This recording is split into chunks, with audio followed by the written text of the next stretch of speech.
Welcome to 30-Minute Reviews. I'm Adam.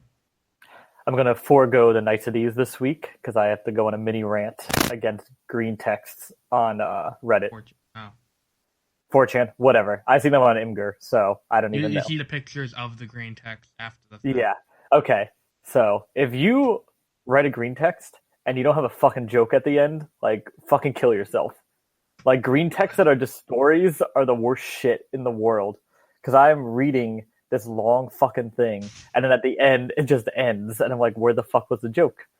And then sometimes they're like serious stories, and I'm like, oh, this is gonna be a fucking good one. And then it just like ends with someone like getting cancer, and I'm like, I don't give a shit. Like, these are supposed to make me laugh. Yeah, it's that I think the point of it was to I think it's meant to imitate like the reply lines in emails that happens. I'm not entirely sure. I have no idea, but they are, when they work well, they're like one of my favorite things to read on the internet because some of them just come out of nowhere and then they're perfect. But I just read one that was so fucking long and seemed like it was going to be so good, but then it just ended and I was like beyond belief pissed. So my recommendation is, like, maybe it will ruin it for you, but just start scrolling to the bottom of green text, seeing if there's a joke there, then go back through it and let's figure it out. I think the thing you should really say is if you're gonna take the time to screenshot one and put it on Imgur, maybe make sure there's a joke attached. Or just say, yeah, there's a joke. Just label it like there's a joke here. There's like story, joke. There you go. Or like, this is funny. Then I don't know what to expect, but I expect to laugh. There you go. And then I'll be happy. I keep forgetting to say this. It relates to watching any sort of movie or TV show. Do you know what makes me the most anxious out of anything I watch? Like, no matter what genre it is, but I guess it's almost suspenseful for me and gives me the most anxiety, no matter what category it is. It's when someone is on any form of public transportation in like TV or movie, and then it stops at their stop, but then they're still having a conversation with someone else and don't get off. And it like makes me super anxious because I'm like, they're gonna miss it, like it's gonna drive away. Like, I don't, it just like no matter what I'm watching, like it could be funny, it could be serious, like that's what gives me the most anxiety because I just like I don't know why, but it just freaks me out like more than anything else. And because I was watching something that had happened, and I was like, that's kind of weird. Like, why would you keep talking? It's like, oh, I gotta go now. Like, these doors only stay open for about 7 seconds. Like, on the Americans, it happened, and I forget what because I just like was watching with someone that already watches it, so I really had no idea what else was going on. But this girl was talking to this other girl, and the bus stopped. I was like, you have to fucking get off. Like, what are you doing? Like, the bus is gonna keep going.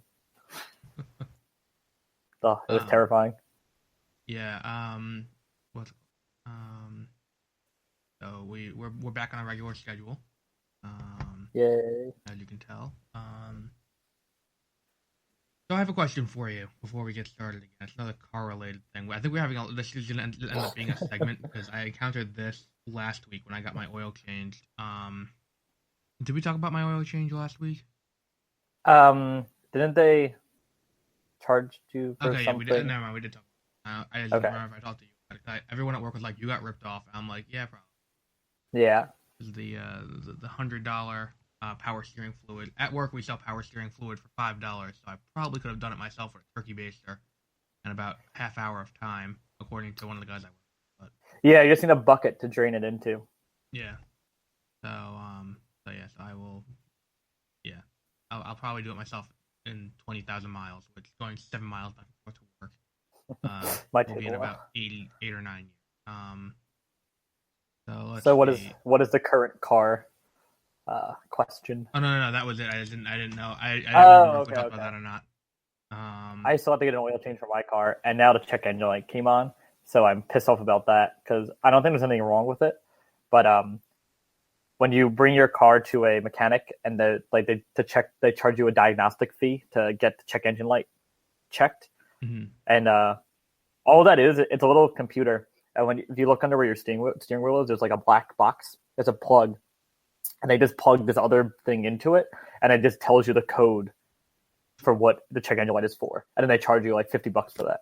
Because at home, my dad just bought one of those because you can buy them for like $60 or something, and then you just have it, and then you don't need to do that. Because I have a feeling I know what the check engine light's for. It's just the turbo air oxygen sensor gets dirty sometimes, and then it like sets off that check engine light. So I'm like annoyed because I think it's that, but I don't know for sure. So I have to get it checked anyway when I get my oil change. And then maybe because I'm getting an oil change, I'll be like, "Don't you fucking charge me for that?" Or like, I don't know what I'll do. I would just tell them like, don't do that. I know. I can do this myself later. But then it could be something else, so I don't know. Right. Well, after you get the oil change, if they do the oil change, do everything they should do on the oil change. After that, maybe then you should, put it in and be checked out. Let me just find box office this weekend. So, I think because we're recording on Sundays now, we could make this a thing. I don't understand why their comparison showdown is Power Rangers versus Tomorrowland.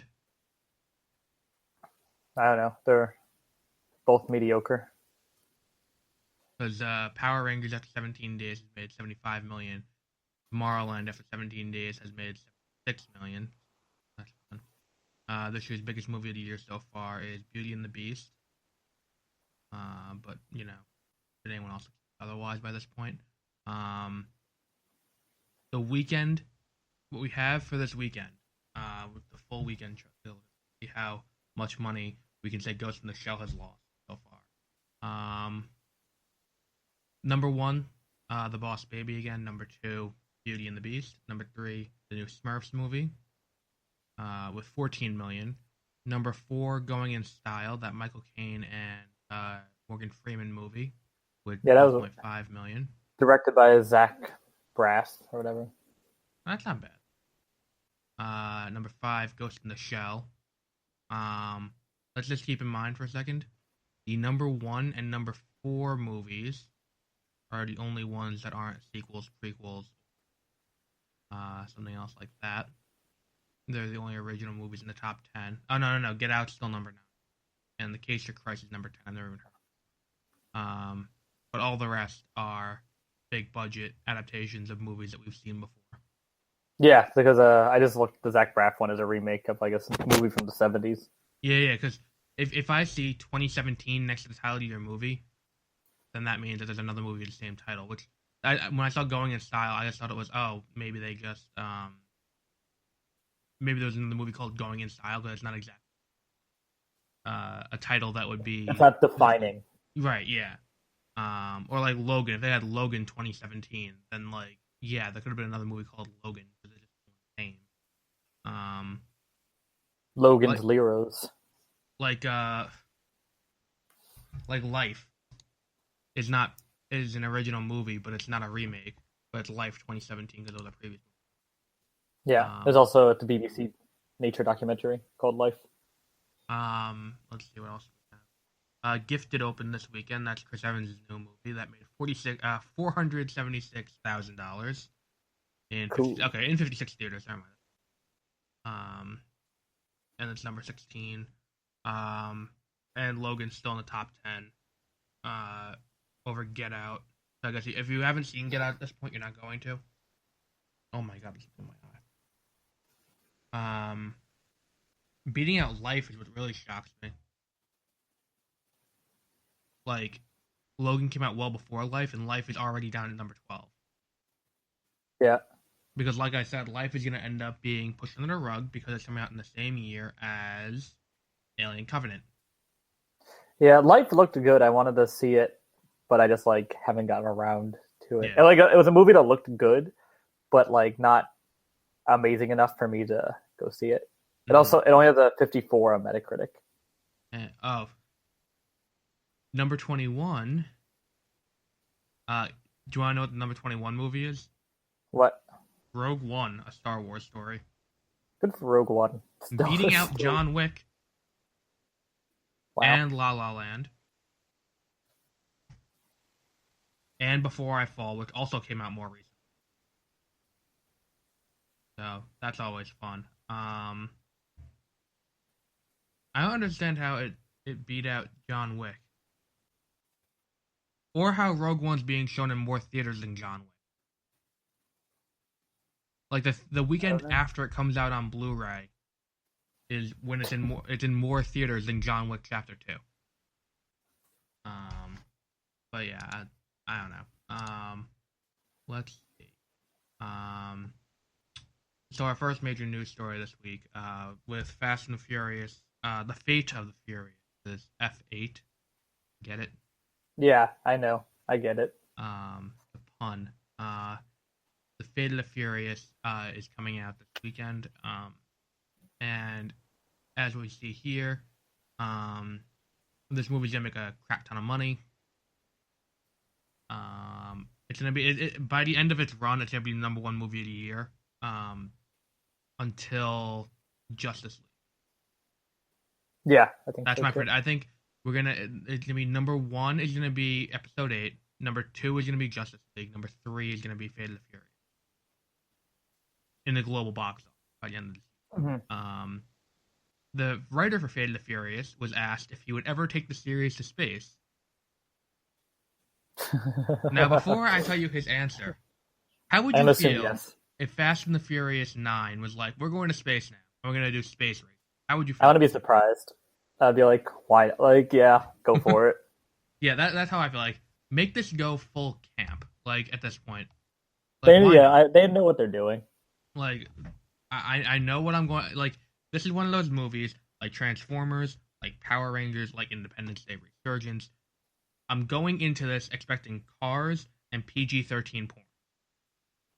Yeah. And that's exactly what I'm going to get out of this movie. And I don't know if we've ever explained what we mean by PG-13 porn. We've said it before, because like Michael Bay's thing, there's always a woman dressed somewhat sexily, like, to get all the 13-year-olds who are in the theaters hard. Yeah. And 9 times out of 10 in the Michael Bay movie, it's Megan Fox. Was he... Never mind. I don't know. Was he what? I meant, was she in the recent Transformers movies? No, but she was in both of the Michael Bay produced Teenage Mutant Ninja Turtles. Oh, yeah, I forgot about those. Now I think his go-to is Nicola Pelt, if I remember correctly. He was the one in Age of Extinction. She won a Razzie for that role too. Good for her.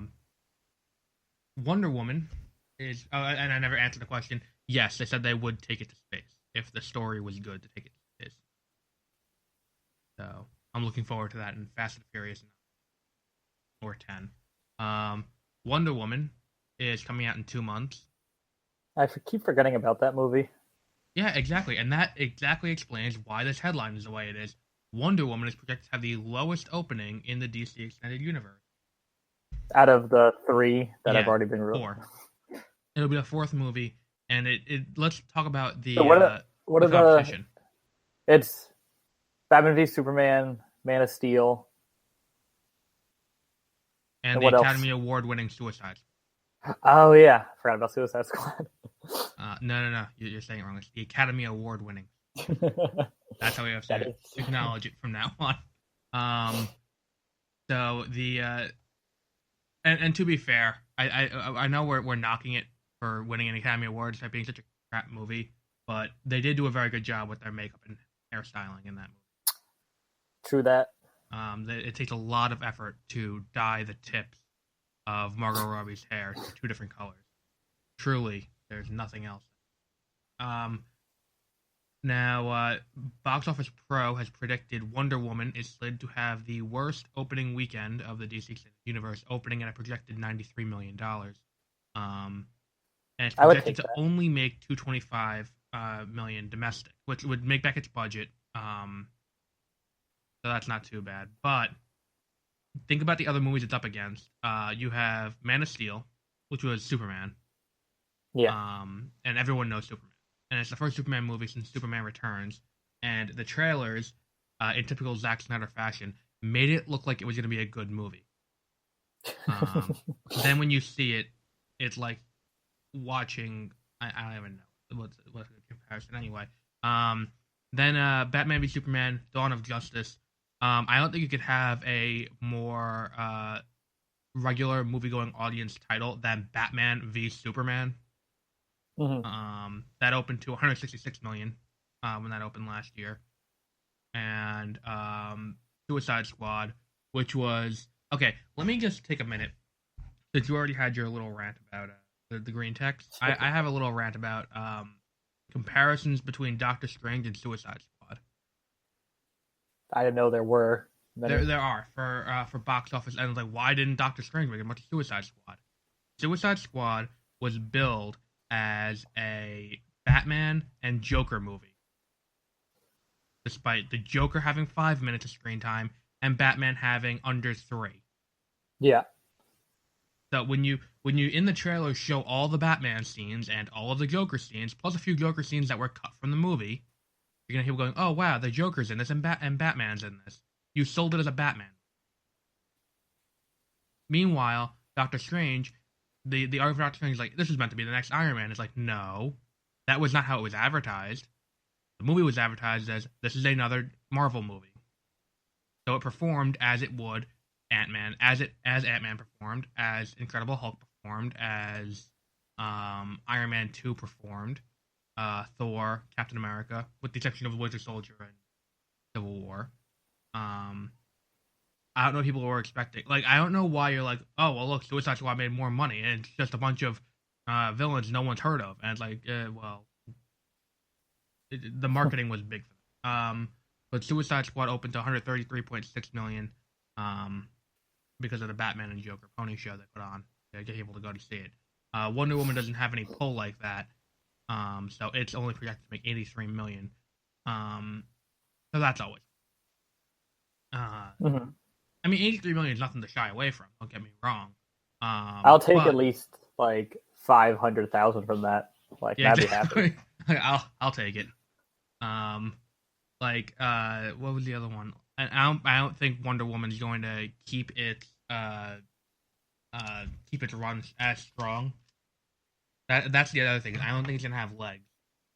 I think we might be like underestimating like that the importance of it being the first like female like big budget superhero movie that people can go see. I don't know if that's gonna have the box office pull people are expecting it to. I think what I'm looking at when I say it's not gonna have legs is the other things coming out in the month of July. Because keep in mind, July is a huge month. Oh no, it comes out in June. Oh, never mind. It might actually stick around for a while in the top of it.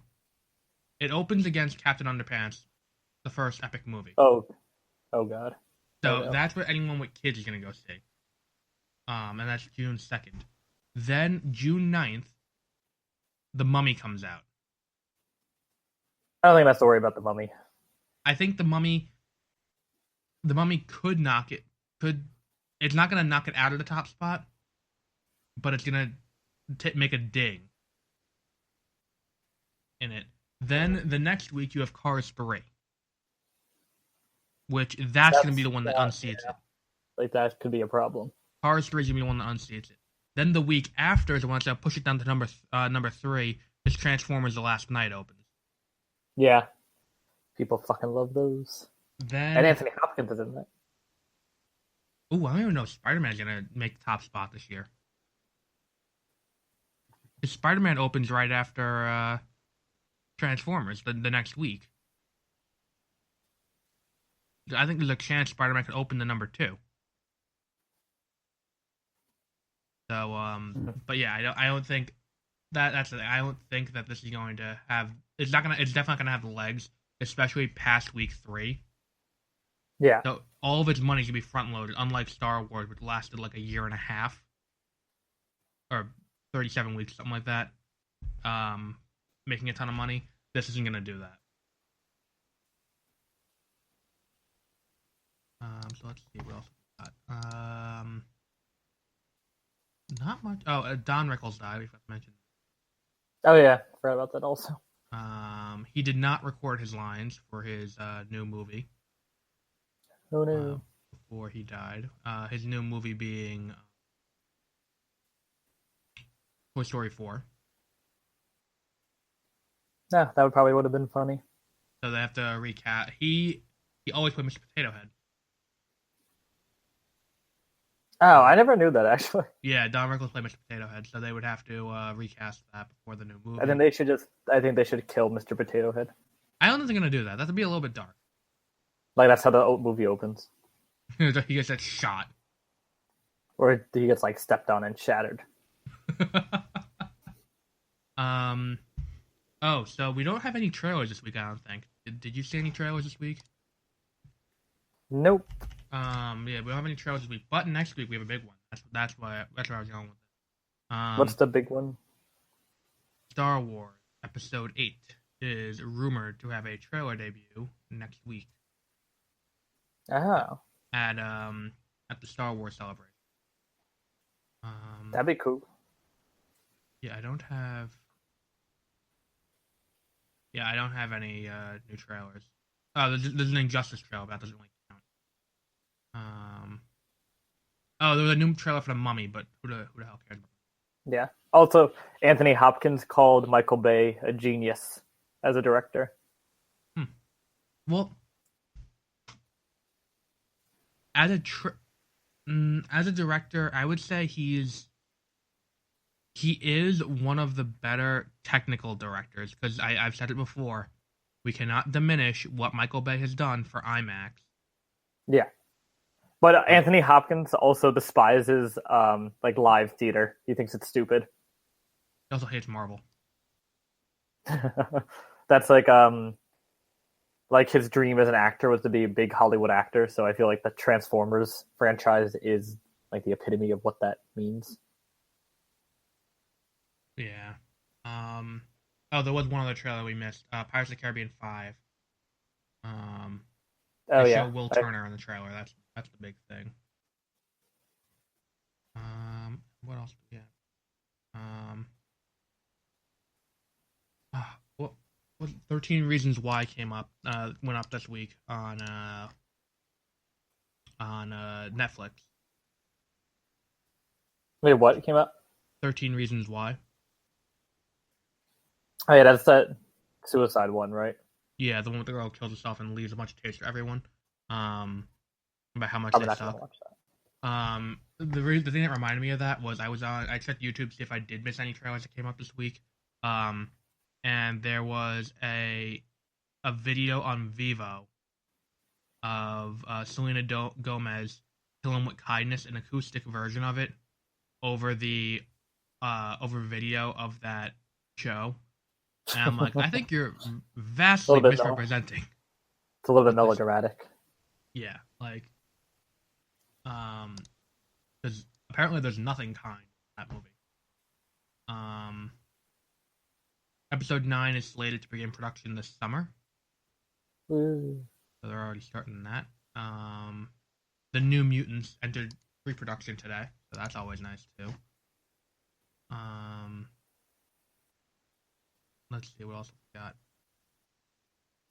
Most of the rest of it is video game related, so get the fuck ready for this. First off, they released a trailer yesterday for the new Pokemon movie, which is Pokemon the movie 17. You think I'm kidding? Wow. Hang on, let me see if it actually is 7. I think it is 17. But again, I'm not entirely certain. Let me see.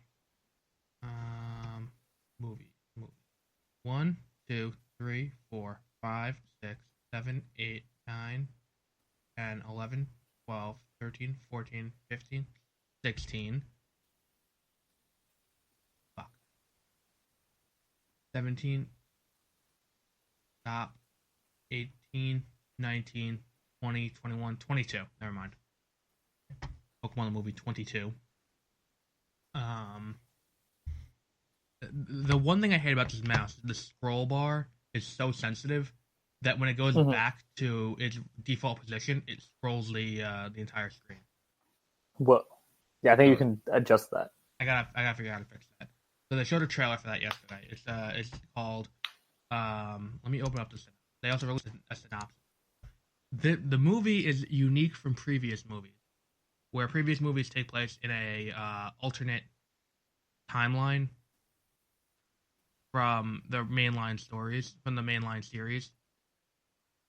Like, if that makes sense. Like, it's like the main anime follows a set like continuity.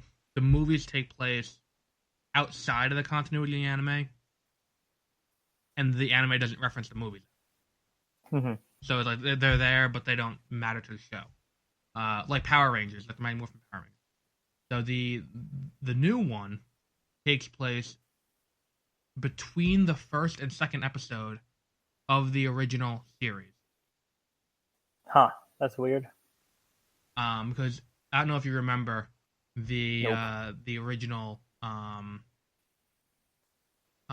the original series.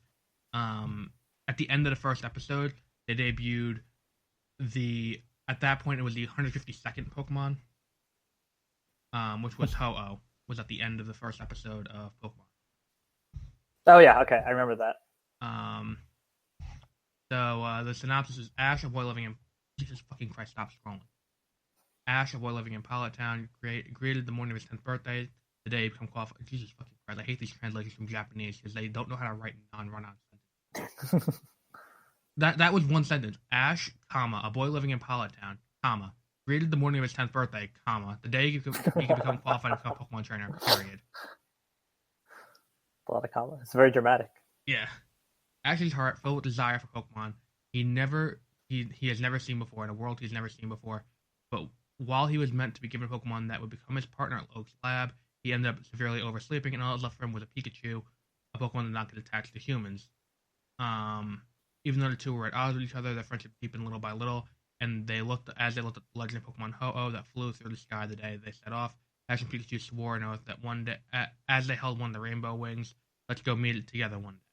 And they never did this before. I'm surprised they never did this in the anime. In the 900 episodes of the anime, they have never encountered Ho-Oh, besides the first episode. Oh, that is weird. And thus, Ash and Pikachu set off on their journey to become the world's greatest Pokemon master. That's going very well. 900. They end up meeting trainers Makoto and Soji, which will have Romanizations when the release comes out in America. Because they never keep the Japanese names on their way before getting told of legend concerning Ho-Oh. Those who, guided by the Rainbow Wing, meet with Ho-Oh shall become heroes of the Rainbow. This really does sound like an early movie. Yeah. Ash and the others end up getting guided by Marshadow, which is a Pokemon that's new to Sun and Moon. It's the mythical Pokemon from there. A mysterious Pokemon that's been lurking in Ash's shadow without anyone realizing.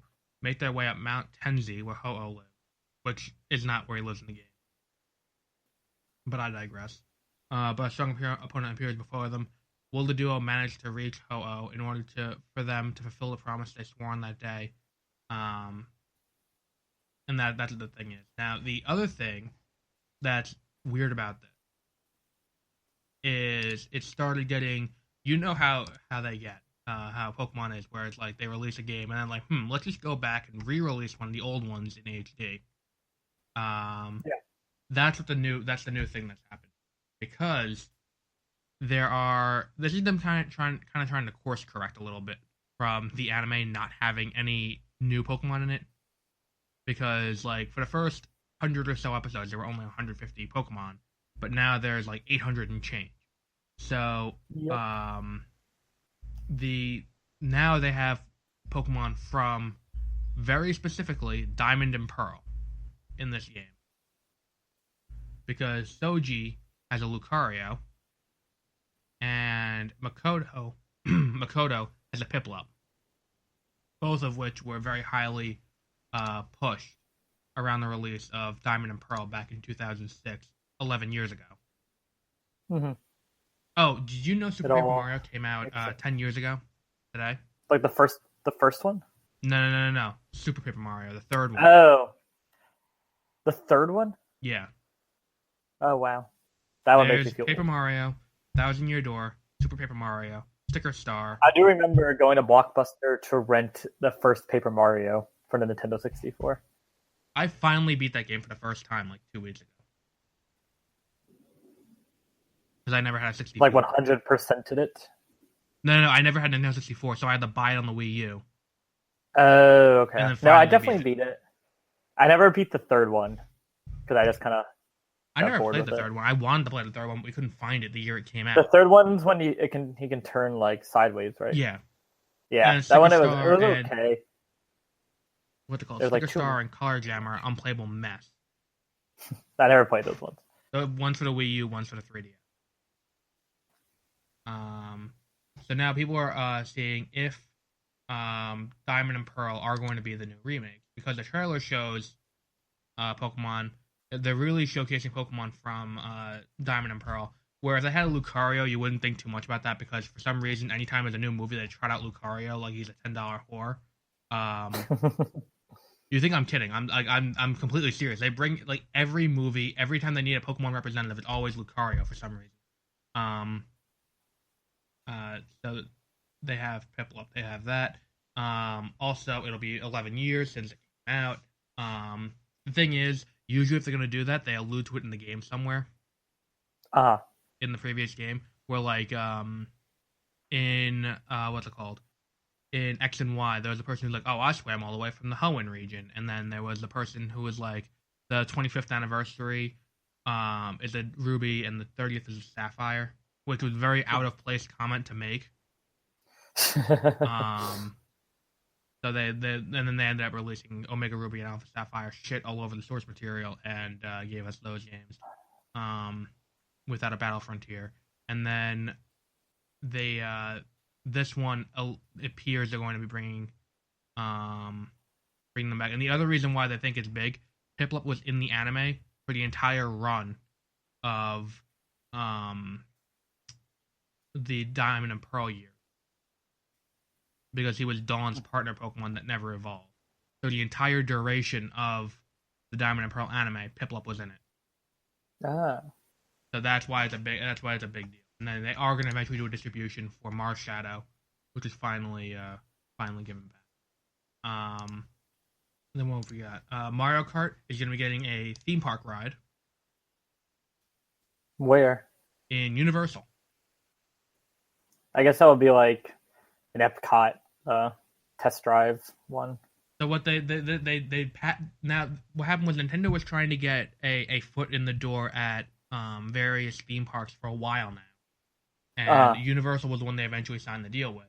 But now they're just trying to figure out how to do a park, how to like do rides based on this. So and have like a Nintendo area. Well, in Japan, in Universal Studios Japan, an entire section of the park is Super Nintendo World. That makes sense. So what the ride they had they patented a new form of ride was patented, and this is the description. A two-rider car-based amusement racing attraction with the ability to simulate drifting sensations.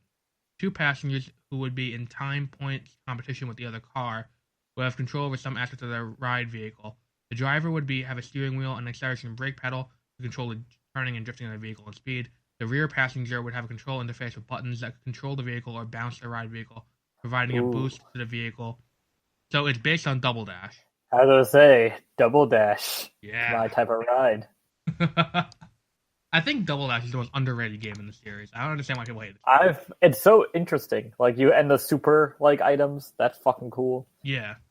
I don't understand. Oh, if you use GameStop online, just a heads up, you may want to take your credit card information off of it, because it was compromised, according to this website. Oh, no. But yeah, that was just a thing I saw. But yeah, so I think that's an interesting addition. I like that they're doing a new type of ride for it, though. It sounds very interesting, but with brand new rides like that, it's probably going to have a lot of issues and delays and stuff. Oh yeah, absolutely. I'm not anticipating. Well, first of all, I'm not going to Universal anytime in the near future. Just to go on that ride. I'm gonna buy a plane ticket to Japan and like stand outside in line waiting for this ride to open, starting tomorrow. So for the next 10 years, I'll be sitting in line waiting for this ride to open. Grand Theft Auto is getting a new update for GTA Online. I have not played GTA Online in months. Not that I have it. Well, yeah. Well, I don't have it. What's it called? I've been playing Kingdom Hearts 2 for the last few weeks. Again, and I've already You didn't see, you weren't there when I beat Sephiroth, but I did that in 2 tries. I'm on my 7th or 8th try now, so I'm playing on critical this time. This is getting rough. There's new watercraft, new vehicle customization. You're gonna be pissed when I tell you what the new customization they added in was. What? For vehicles? Bulletproof tires. Didn't they already have that? Nope. Pretty sure they had. Nope. Had that. No, they had. They had something with I thought they had something with the tires. Wait, did they have bulletproof tires? I'm pretty sure they had bulletproof tires. Oh, never mind. They're at a discount. Bulletproof tires. Okay, never mind. Oh, well, that never mattered to me because I just spent all of your money. That's true.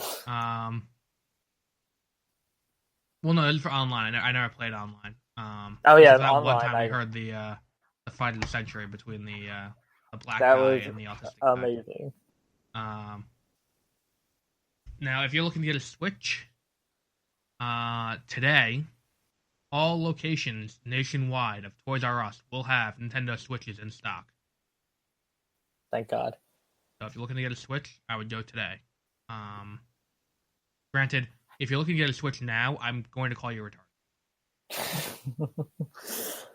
Because, again, you're buying, at this point, a $400, including the game, Zelda machine. Problem? Yeah. Like, why would you buy it now? That's stupid. Let's see. I think that's it. Oh, someone recreated Nuketown from Black Ops. Oh, yeah. What's it called? Lego Dimensions. Yeah, it's pretty cool. Oh, no, not Lego Dimensions. Lego Worlds. That's the Lego Minecraft, basically, yeah. Right?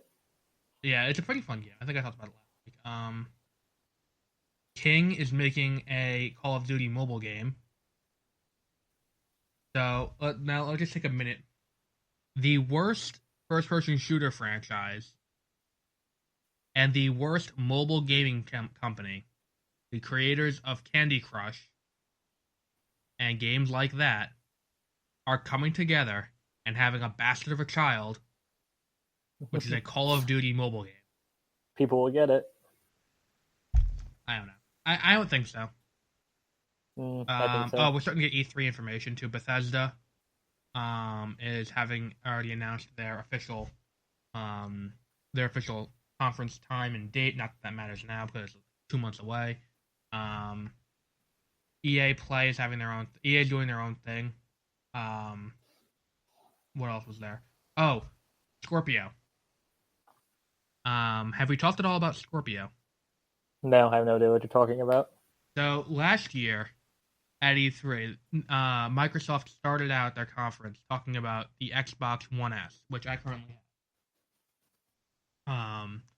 And they talked about that. Then they ended off their show with Nintendo's usual, and one more thing, and then they show off like one thing you didn't expect to see.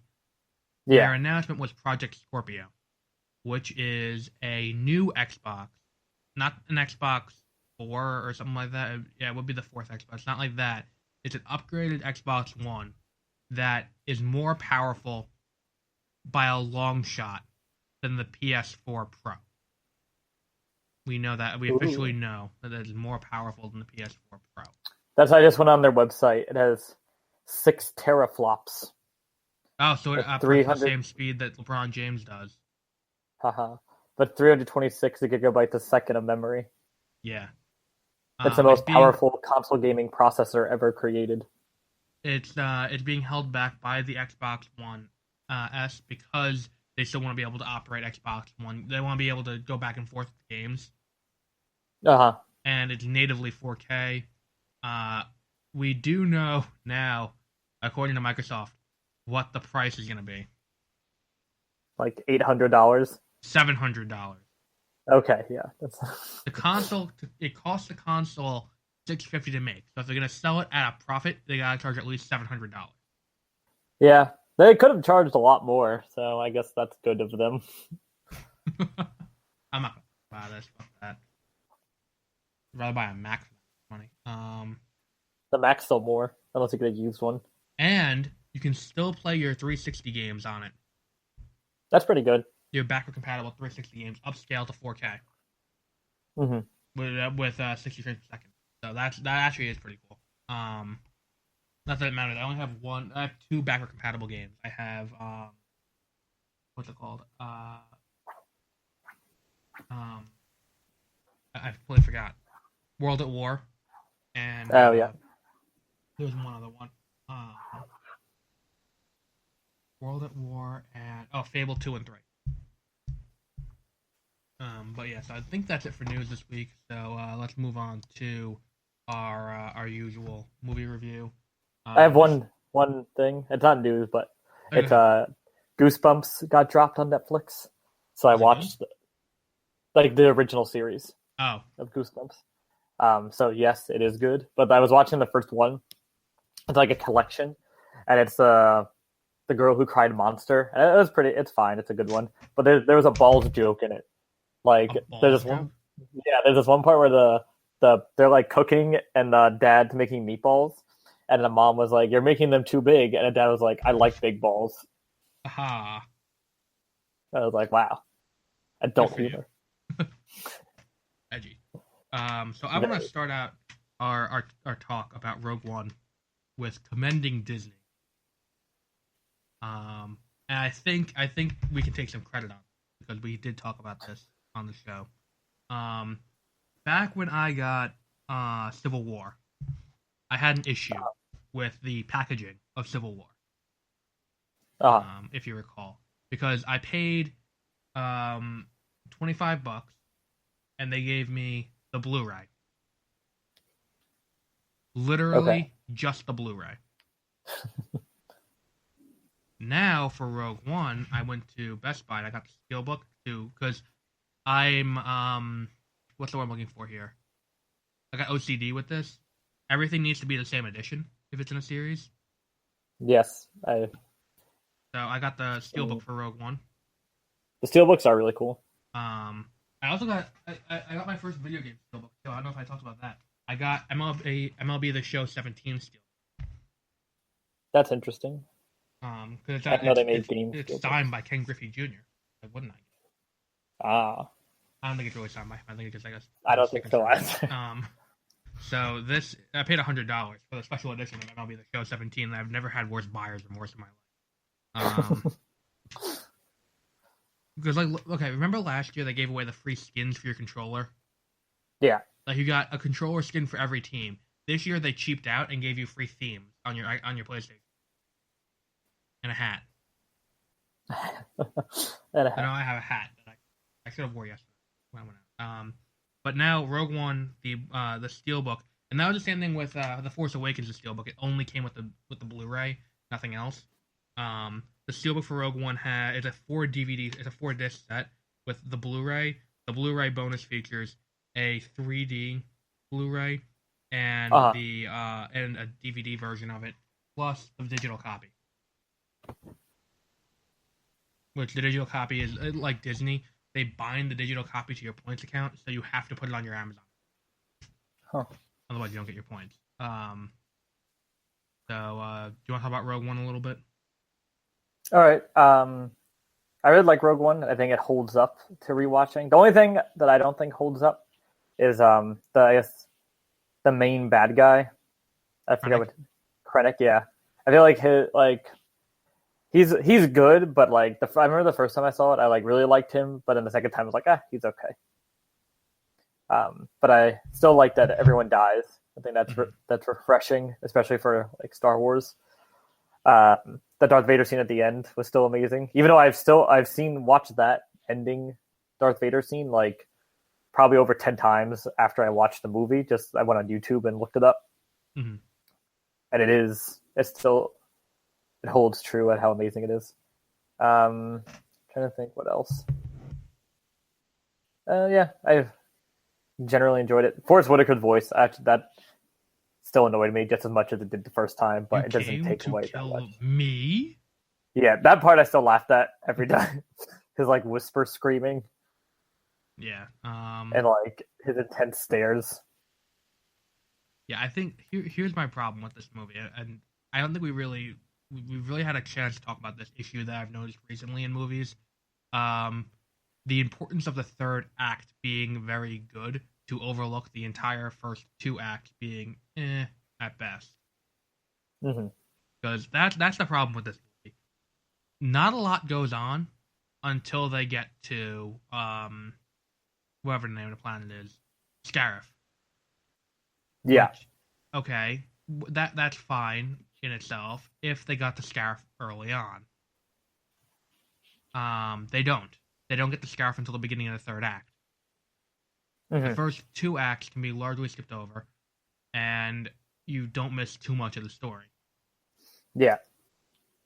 So padding the runtime is what happens to a lot of the movie. Then by the time you get to the third act is so good when you leave the theater after seeing it, and people go That's to all write you their remember. reviews. All they remember is Darth Vader massacring a hallway of rebels like they're playing the Tantive 4 level of Battlefront 2. Yeah. It was fucking awesome. And then making an appearance, Battlefront 2's CGI rendering of Leia at the very end. Yeah. That was whatever. Leia's was bad. The Darth Vader thing, I was just fucking awesome. Leia's CG was bad. Like a lot of people had an issue with Tarkin's CG. Tarkin wasn't as bad. Leia was pretty bad. I think it was just because it was in it for a lot more than I think people thought was going to be. So then they were looking at it longer. Yeah, that's probably it. But like Leia was bad. I mean, it looked like I was watching a cutscene out of Battlefront. The entire beginning of the movie, Mads Mikkelsen's largely wasted.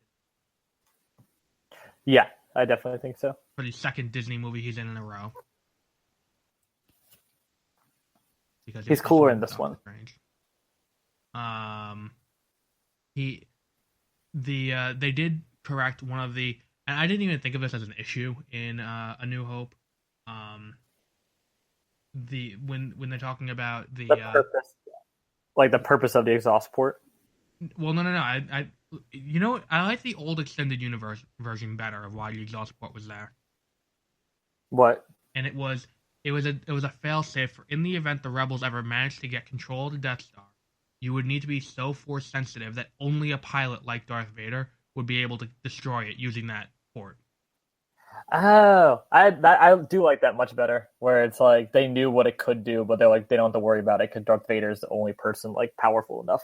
Yeah, that was a much better explanation in my opinion than the new one of we did it intentionally, like it was intentionally put in so the rebels to destroy it. Because like, why not make it a little bit easier to see? Then they would see it. And again, my question about the trench run remains: why did they have to go down the trench to shoot it instead of just going straight down at it? Because then you wouldn't have had to arc the bullet, the torpedo into it at a weird angle. You can just shoot it straight. I still don't understand that. Like the battle would have been over a lot faster. If the exhaust port's here, everyone converge on that point and shoot everything you have into that hole. See what happens. Yeah, because then you don't even have to be force sensitive. It's just a straight line then. Yeah. But yeah, so that was one of the bigger issues. It's not even a big issue. That's an issue that I'm surprised Josie didn't have in the movie. That is true. But what else? The acting was good. Who was it? Riz Ahmed, who's gonna be playing Scarface, was pretty good in this movie. Everyone else is a pretty established actor. Mm-hmm. Again, I'm not gonna fault it because it didn't live up to what I thought was gonna happen in the movie. Because if you remember when we were talking about it in pre-production, when they showed that she had the kyber crystal on her necklace, I thought that it was going to end up with Donnie Yen making a makeshift lightsaber and fighting Darth Vader. Yeah, and then my whole thing with Snoke is in the back to tank. Yeah, that did not pan out. I still think the monument to "fuck you Obi-Wan" on the high ground on Mustafar was probably the greatest thing ever, though. Yes, he built a giant metal finger on the high ground. Fuck you. And yes, that is actually Mustafar. That's not me joking around. No, it actually was built on Mustafar. Yeah, it was confirmed because that is the only planet in the movie that doesn't have like a a low setting for what it is. But then later, after it came out, they like confirmed that it was Mustafar. Yeah, in the commentary that it is in fact. But the Darth Vader's castle, which was originally conceived for Empire Strikes Back, by Ralph McQuarrie, but that was cut from the movie due to budgetary constraints and technological constraints of 1970 whatever 81. Whatever, yeah. Well, when they were doing pre-production, it would have been the very late 70s. So even so, but they wouldn't be able to do something like that until I don't know, like 98 the earliest, and make it look convincing. Well, make it look convincing. You couldn't do that until like 2006 when Empire Strikes Back. Not Empire, Revenge of the Sith comes out. So I'm fine that they didn't do that then. What else is there? Donnie Yen gets a little bit annoying on subsequent viewings. Yeah, I don't know. He's like so hopeful. Donnie Yen's the Force guy, right? Yeah. The blind guy. Yeah, there's a lot going on in this movie that really they don't really talk about in the movie itself. But like if you know what's going on because you know the extended universe, then it's deeper. Yeah. So like Jeddah was the what's it called? Donnie Yen's character, whose name is escaping me. He's a member of the Wills, which is a group of Force sensitive, like the precursor to the Jedi. Jeddah, obviously, the planet the Jedi come from to begin with. That's not the one that or Act 2. I'm not making that up. That's literally the name of the planet that Luke is standing on at the end of The Force Awakens. That's a really fucking too. But yeah, it's a strong movie if you watch the third act. Like watching the third act on a loop is probably the best way to watch it. It's like Jurassic World, but Jurassic World has a better first two acts. That was nice. Jurassic World is amazing. Because like that whole thing, I think I said it when we talked about Jurassic World when we did the commentary, was they could have shown Chris Pratt reading a phone book for 2 hours and then you go, okay, here's a dinosaur fight. And I would have been, okay, that was a good use of my money. Like that dinosaur fight was worth it. Worth every penny. Like it's like any monster movie. Like as long as I get to see them fight, it's fine. Like the end of Godzilla, that was really good. Yeah. So how would you rate Rogue One, a Star Wars story? 9 out of 10. I'm gonna lower what I said for Beware of Spoilers down to a 7.5, only because you have to slog through the beginning of the movie. The beginning. It's a lot to sit through. It's like this is the movie equivalent of if you watch the first half of the season, you have to sit through that, but then it gets good. This is the movie version of that. I get that. But yeah, so one last thing before we go. I went on a TV binge watching spree over the last 3 days. I watched in its entirety both seasons of Rick and Morty and the entirety of Iron Fist in 3 days.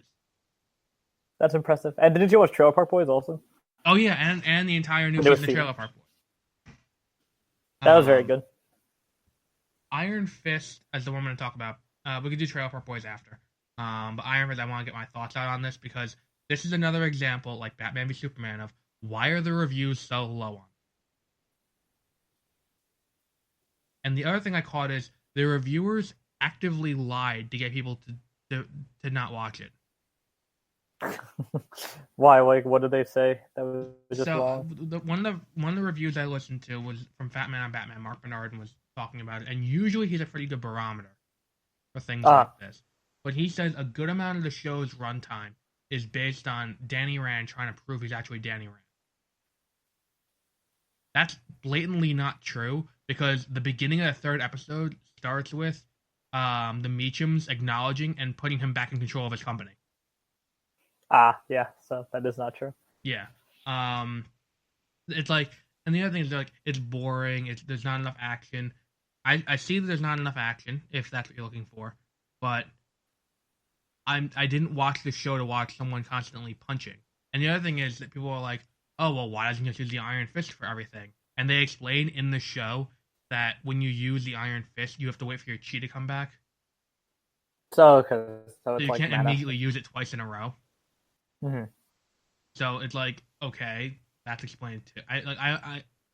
The show is good. I mean, it's not as good as Jessica Jones or Daredevil or Luke Cage or Daredevil season 2 even. It's the weakest of the Defenders shows. Mm-hmm.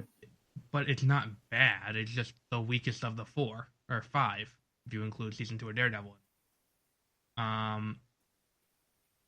Like I'll even say Colleen Wing is the best of the supporting like female cast members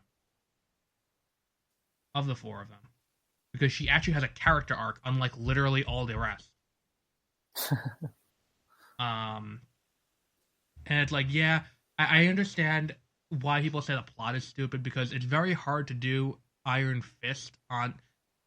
It was an inherent pitfall of the series if you adapt it to live action. Mm-hmm. Because it works in a comic because a comic, like, you get what I'm saying, right? Like a comic can get away with more stupidity because of the fact that it's a comic book. But when you adapt it to be on TV, a company that is while dealing with the day-to-day operations of being a company, is also dealing with a ancient ninja organization that's using their company as a front to move heroin is a little bit outlandish. Yeah, and the only one who can fight them is a guy who can punch people really hard using magic. It's like, yeah, checks out. Like it's weird. Like when you watch the show, it's weird, and that might be off-putting to a lot of people. But it's like you have to, more so than the other Netflix shows, you have to suspend disbelief, and that's coming from the same series that has Jessica Jones dealing with a guy who can shoot viruses out of his body and make people do whatever he wants. Yeah, and that still seems more grounded than than this. But this was necessary going into the Defenders because it sets up who the bad guy of the Defenders is going to be, and it is going to be the Hand. Oh, okay. Which makes sense because and by the way, my only real issue with a character is Claire, who's in this show. Who at least once an episode says, "I have friends who have weird powers too, besides you." I'm like, okay, we get it. You know all the rest. Like, there are more subtle references to the other shows, like Joy. Well, I'm not gonna spoil too much in case you wanted to watch it or if you haven't watched it yet. Joy, who is one of the Meacham siblings, she hires a PI to get dirt on someone, and she's explaining to her brothers, like, yeah, she's one of the greatest PIs ever if while she's sober. Oh, okay. Like, obviously, that's a good one. She hired Jessica Jones, and then they name drop Daredevil a lot. Like at one point, Danny's climbing a building, and someone says to him, "Who do you think you are, the Daredevil?" Oh, haha. And for some reason, Claire picked up saying "Sweet Christmas" from Luke Cage. That's kind of annoying. And she says it's already annoying. It's already annoying when Luke Cage says it.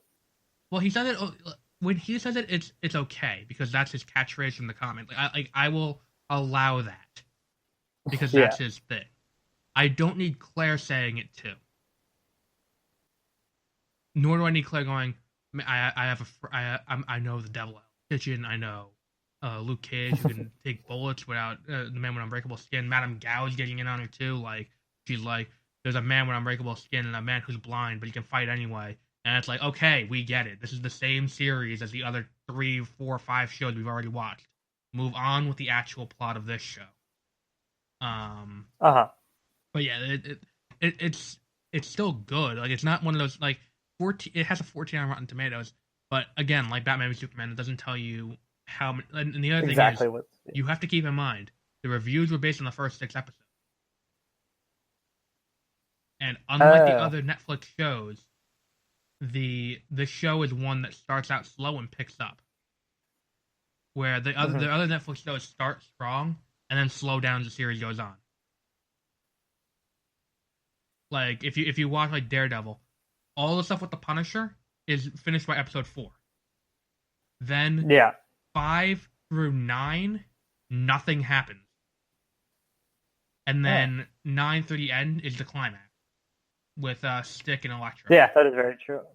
And then like season 1, you have the hallway fight that everyone talks about. That's the second episode. Like this show doesn't have a hallway fight to build on. And it's like all of these shows, and Jessica Jones has what's his name locked up in an episode, and then he escapes. That's episode 7 or episode 8. The back half of all the shows are usually the worst. This one, it gets better as the back half goes on. But yeah, I would recommend you give it a shot if you like the other Defenders shows. Don't just skip over it because you heard it wasn't good. Because it's still I'm not sure. I before I heard the reviews, I wasn't like super interested, so I don't know if I'm going to watch it or not. Because like, I mean, if it like, it's definitely like if you could probably. I don't want to say you could probably skip it going into Defenders, but I feel like the Defenders is going to be done where you don't have to have watched all the other shows. Because like that's how they do the Avengers movies. You don't have to have seen Thor to see the Avengers. Yeah. Like I have a feeling they're going to write where you wouldn't have to have seen Jessica Jones. You wouldn't have to have seen Luke Cage to be able to get this. Especially if you like Luke Cage, I think is the one you can omit the most because there's no connection to that. There's very little connection to the hand. And what's it called? He has his introduction already in Jessica Jones. Despite being, I think, the best of the shows. And we have a release date for The Defenders. I forgot to mention that. August 18th, The Defenders comes out on Netflix. I did see that elevator thing. Yeah, where she punches out the hammer. Yeah. Yeah, so I think it's going to be... I think The Defenders is not going to have the pitfall of the Avengers. Where it's like we get an hour and a half of them all standing around talking because like, look at this. This is the first time this is happening. But I feel like they'll get called out pretty quickly. But yeah, so I would recommend. I wouldn't highly recommend watching Iron Fist. I would just recommend if a lot like if you like the campy kung fu stuff, then you'll like this movie, this show. Also, there's the whole whitewashing thing. I think it a lot of the whitewashing comments about it, I think, are a little bit racist against white people. Well, no, against Asian people. Because one of the comments was at one point, like Danny's explaining to Colleen how to use chi. He's explaining it to an Asian person. I'm like, well, yeah, but not every Asian person inherently knows that is about true, chi. Yeah. And the other thing is, I think that the guy who can make his fist glow and turn to steel is in every right to give advice on how to use chi over someone who can't make their fist glow. I'm just saying. I think he's coming from a position of authority on this, where it's like, I don't know, like yeah, the whitewashing. It's not whitewashing because Danny Rand's always been white. It's the controversy is that it's playing into the old trope of the guy who goes to Asia, learns the power better than the masters, and then comes back and does something in America, fighting more evil Asians. Which this show had a lot of that, but like Doctor Strange, they like Doctor Strange, they try to distance themselves from saying that it's Asia. Yeah. Like they always refer to Kunlun, which is where he goes to learn the Iron Fist, as a well, not goes to learn. He's in a plane crash and he ends up getting taken there as another dimension. Like it's like heaven he goes to and learns. But it like Doctor Strange is like, oh, she's Celtic. Like, okay, she's still supposed to be Asian, and it's like you're in Nepal, or not Nepal because China doesn't acknowledge Nepal exists. But yeah, so yeah, so I'm done with talking about that. Did you want to talk about Trailer Park Boys season 11? Yeah, I like that the season before this wasn't that good, except for naming the child Motel. I thought that was funny. Yeah. But but I was like I wasn't even sure I was going to watch the newest season, but I was like, I'll just start watching it. And then from the beginning, it started off very good, and then it was pretty good for the whole time. The fighting the squirrel in the beginning was great. Fighting the squirrel, him burning his trailer down, or part of his trailer down, because he like put a deep fryer in his room or something like that. And then he blamed the squirrel. Yeah, and then Leahy and him having a lightsaber battle. Yes. And then with the brooms. Him getting shot in the dick by Motel. That was I think the best episode. All of that episode happens a lot. Every season episode. I think he ends up getting shot. And then he ends up having to go like this episode was the Conky episode. Yeah. Where he gets shot, they try to fix it, and then they end up going to Sam. Now he does Botox. Yeah. I really liked when they get the dog and he names the dog Cool Now because it's cool now because they rescued it from a hot car. Bubbles his name is allergic, so he thinks he's a zombie. Oh, I know, and then they all think, and then they continue to think he's an alien for the rest of the season. And then Leahy's good in the beginning, and then it completely goes insane. Randy becomes Leahy for a little bit. Mm-hmm. George Green is an asshole. What's it called? I do like that George Green ended up going to jail. That was a good. Yes, because he became like the antithesis of them for a while, and like even worse than Leahy. I like Leahy in prison, and Randy just like he's been sober for like 3 weeks. I don't understand. Oh yeah, and he starts to communicate. The liquor communicates with him, and then he just like we have to listen to the liquor. That part's really good. But that was even, what was it, season 7? Whichever one was the best season. It was either season 5 or season 7. I don't remember which. Where it's like that was the one where he's drinking, but he's staring at them while drinking the bourbon straight from the bottle, just chugging it. I think that's when he says, "I am the liquor." Yes, whatever season that was. He openly communicates now, like with the liquor, and it also reminded me in the Batman v Superman. His final speech in prison. Yeah. And then his like shit talk came back because he finally started drinking again. Yeah.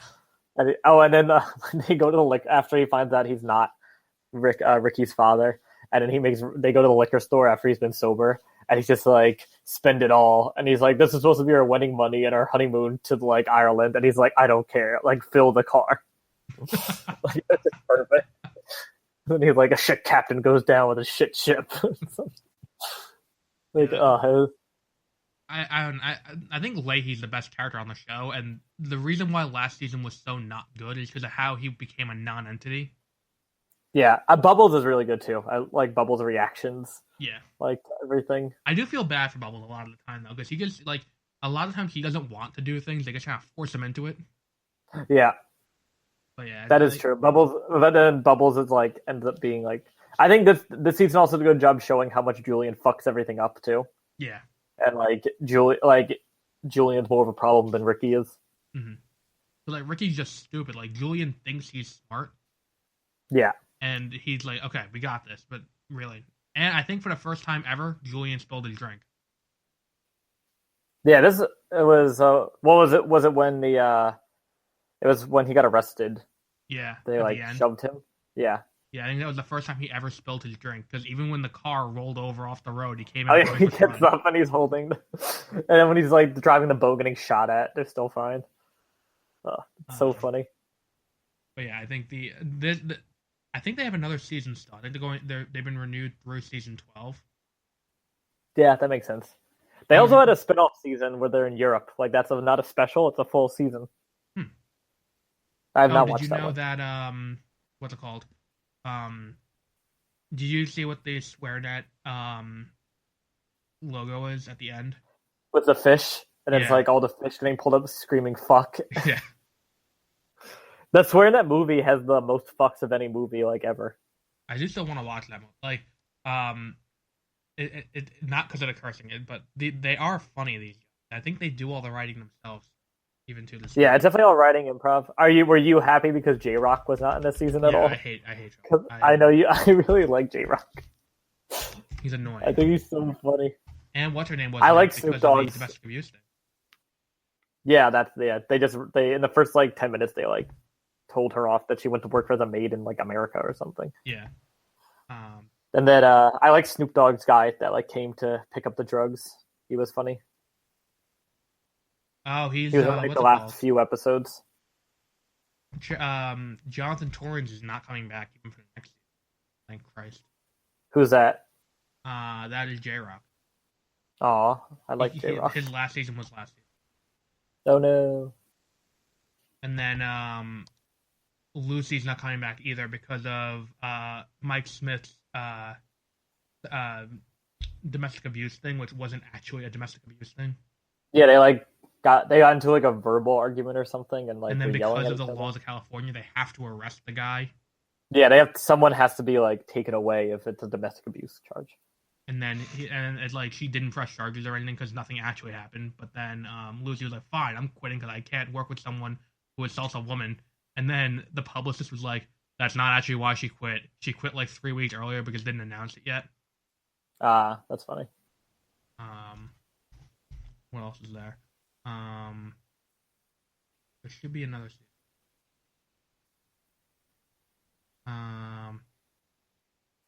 No, they haven't been picked up for another season yet. I guess they're trying to see how many people are watching it. Right. Yeah. But yeah, this is a. They had a list of cast members here. Ellen Page is old enough. They mentioned her, like he mentions Ellen Page at one part, like very quickly. I know Ellen Page is in 2 seasons. Yeah, because that's Leahy and Barb's daughter. Yeah. And then in this one, when he talks about how he like gave up drinking for a motel, and he's like, I've already lost one child to like the alcohol, and I'm not going to lose like another one or something like that. Mm-hmm. Yeah, she was in a deleted scene of season 1. I think she should come back. This is also wrong. There was one season that Lucy wasn't a main character besides season 11. I think the seasons all like meld together for me. It's like hard for me to remember. That's the thing. The show blends together a lot. But no, like Trinity wasn't in season 2, so I think that was the same season Lucy was in season 2. Also, they don't understand what a main cast member and a recurring cast member is. Because J-Rock was definitely not a main cast member up until season 11. He was recurring at best. He was main season 10, but up until then, I think he was just recurring. Yeah, I agree. Let's see. I think, did they just kill off Ray? Yeah, he died. I think he died in between seasons. Like I think the actor actually died. Yeah. No, he's not dead. Oh, well, in the show, he's dead. Oh, okay. Oh, he's an actual attorney. That's why he's not on the show anymore. Why? Wait, why is that? Why? No, he's a practicing lawyer at the firm Pink Larkin in Nova Scotia. And he just decided to be in the show for a little bit. Well, he was on the show for the duration of the show's run, which started before he. Oh wait, no, 2001. No, he started after. I don't know. And then once he went to Netflix is when he like left. Yeah, that's what it looks like. Yeah, because he has like a real job. Yeah. He was really funny. I like Ray a lot. I don't think Trevor's ever coming back.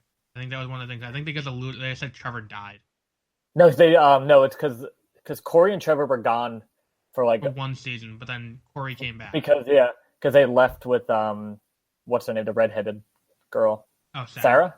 Yeah. Yeah, because they left with her to go to New York City, and then Corey and Trevor got on the subway, and then Trevor was lost forever on the subway.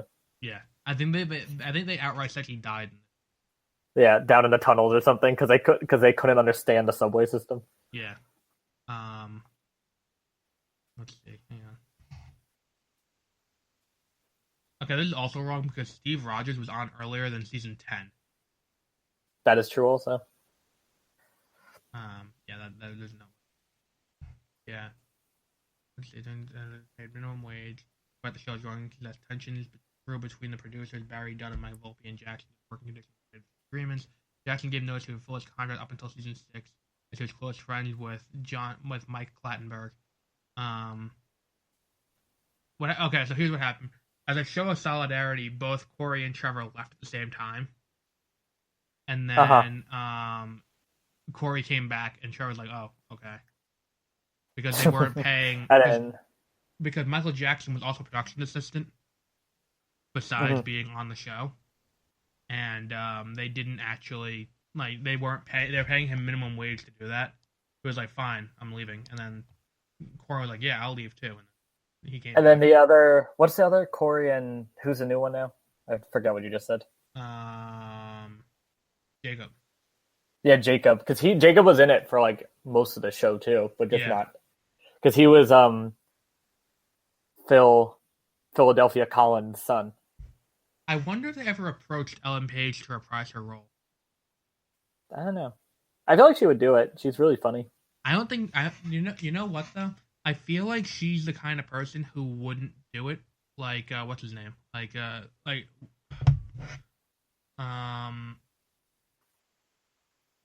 What's his name? Bryan Cranston went back to Power Rangers. He's like, this is where I came from. So I'll go back to it. And then but I feel like she wouldn't do that. I think she's gotten too big for that. Let's see. But yeah, there is no official season 12. Let me just double check.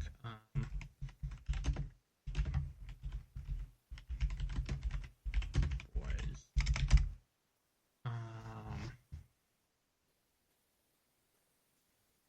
No, she did tweet like 2 years ago that she said she misses chilling in Sunnyvale. No, I don't think that they've announced season 12 yet. I think it might be too real to bring her back. What do you mean? Because they'd have to like go like into her and like hating Leahy for his alcoholism and leaving like her family behind and stuff. That's true. Or just like ignore that. Oh, it's going to be renewed. It's predicted to be renewed, but not officially yet. That's what it said according to this website. It's usually pretty. But yeah, so yeah, what else? I think that's it for this week. We did not do 2 hours like we did last week. So. Let me pull up the schedule.